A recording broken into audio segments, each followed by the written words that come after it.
Всем привет, друзья! Сегодня у нас очень вкусный простой люля-кебаб. Здесь у меня 1,5 килограмма мяса, половина между ребрами, часть баранина и остальные ошейки говядина. Еще нам надо будет большой лук. Я потер лук и выдавил сок и отлил, потому что сок лука нам не нужна.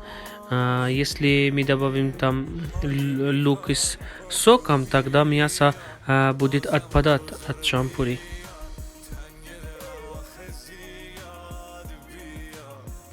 И добавляем здесь еще пол чайной ложки черный перец и соль по вкусу.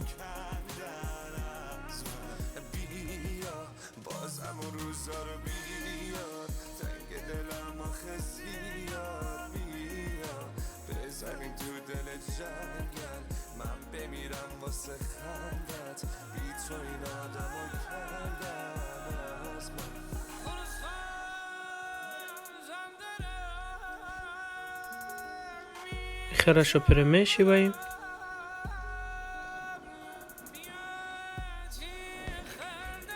Я мясо 2-3 раза промолол через мясорубку, что оно было мягкое, как пюре.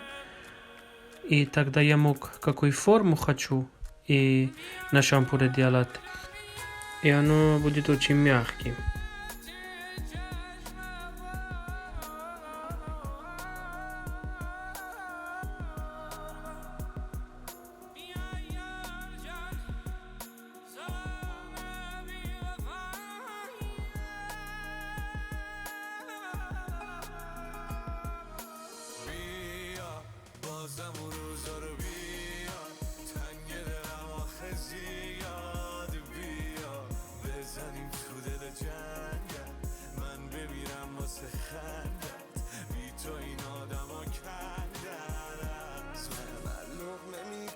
خاطرات با بغض تو گلوم هست نمیشه از کوچه تنگ دلم جز تو کسی رد نمیشه بازم مثل سابق.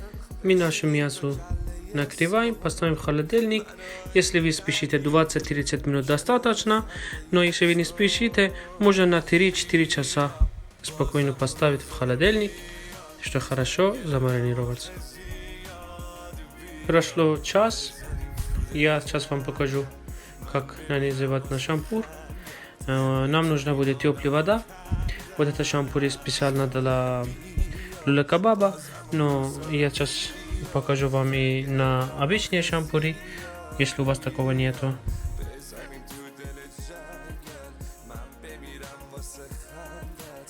И сверху начинаем потихонечку идти вниз. Только намочите руки, что она не прилепла к рукам. И все потихонечку.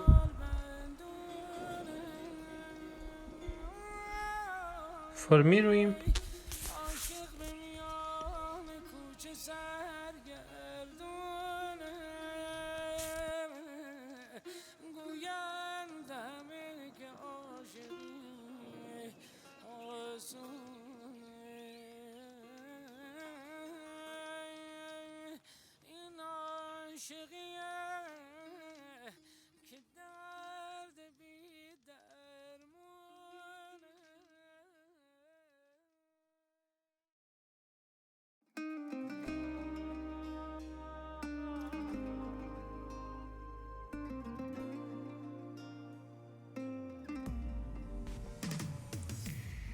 Еще на один шампур я покажу вам.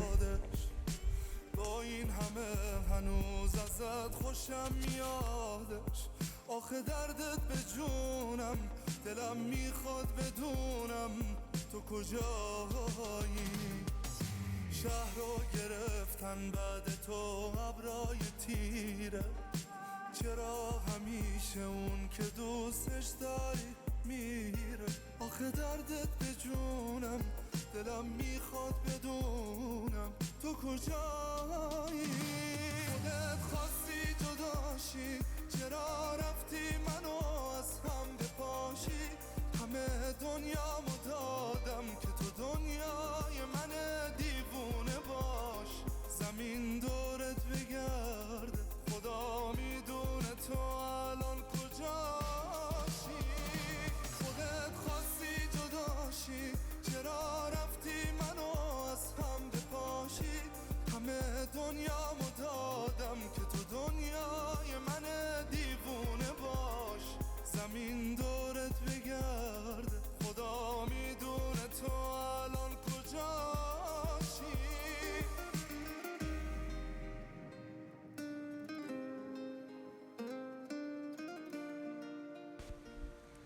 Сейчас на тоненький, на обычный шампур.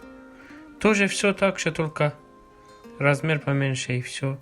Можно спокойно на тоненький шампур тоже делать. И разные, какой форме вы хотите. Можно круглый, можно тоже плоский, какой вам нравится.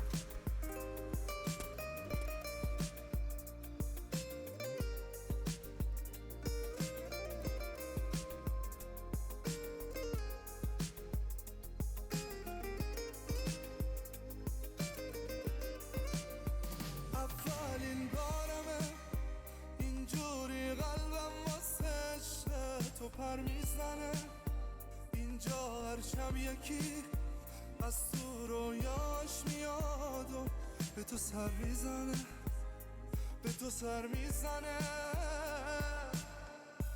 خودت خواستی جداشی چرا رفتی منو از هم بپاشی همه دنیامو دادم که تو دنیای من دیوونه باشی زمین دورت بگرده خدا میدونه تو الان کجاشی С 1,5 килограмм мяса получилось 11 шампуров. Но это раз у меня вышли довольно большие шампура. Для люля-кебаб нужно сделать достаточно много жара, чтобы мясо хорошо прожарилось. Сначала шампуры нужно часто поворачивать.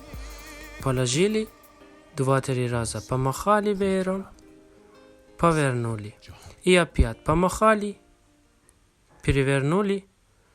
Через 3 минуты мясо перехватывается. И поворачивать шампура можно меньше, по мере готовности. Веер нужно использовать, чтобы температура под мясо равномерно была. И хорошо мясо прожарилось.